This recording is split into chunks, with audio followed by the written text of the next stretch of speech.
Match শেষ হয়েছে অনেক আগেই।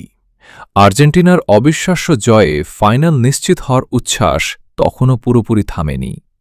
ঠিক সেই সময় গোলপোস্টের সামনে পড়ে থাকা একটি পানির বোতল হাতে তুলে নেন নিকো গঞ্জালেস।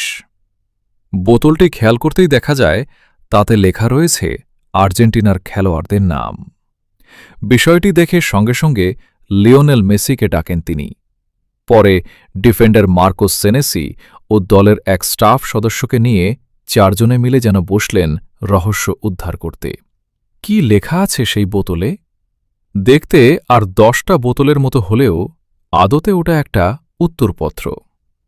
ডাকটেপ দিয়ে আটকানো কাগজে লিখে রাখা হয়েছিল ইংল্যান্ডের গোলকিপার জর্ডান পিকফোর্ডের জন্য। আর্জেন্টিনার ফুটবলারদের টাই ব্রেকারে কে কোনো দিকে শট নিতে পারেন আর কার জন্য কোনো দিকে ঝাঁপ দিতে হবে সেসবই লেখা ছিল বোতলের গায়ে থাকা কাগজটিতে।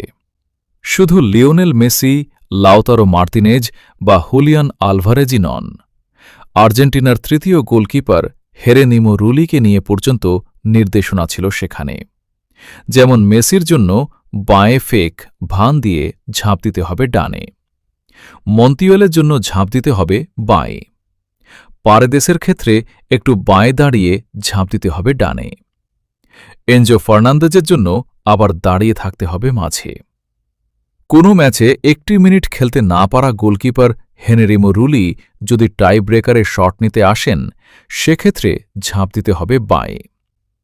ইংল্যান্ড দলের অ্যানালিস্ট যেসব আর্জেন্টাইনের তথ্য বের করে দিতে পেরেছিলেন তা নয়।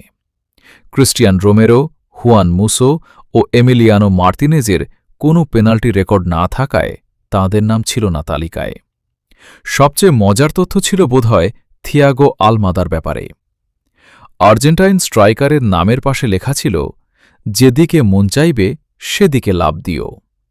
এবারের বিশ্বকাপে আর্জেন্টিনা বা ইংল্যান্ড কারও ম্যাচই টাই ব্রেকার পর্যন্ত করায়নি।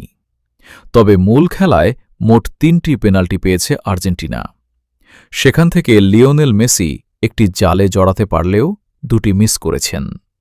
কিন্তু বাড়তি সতর্কতার জন্য টিম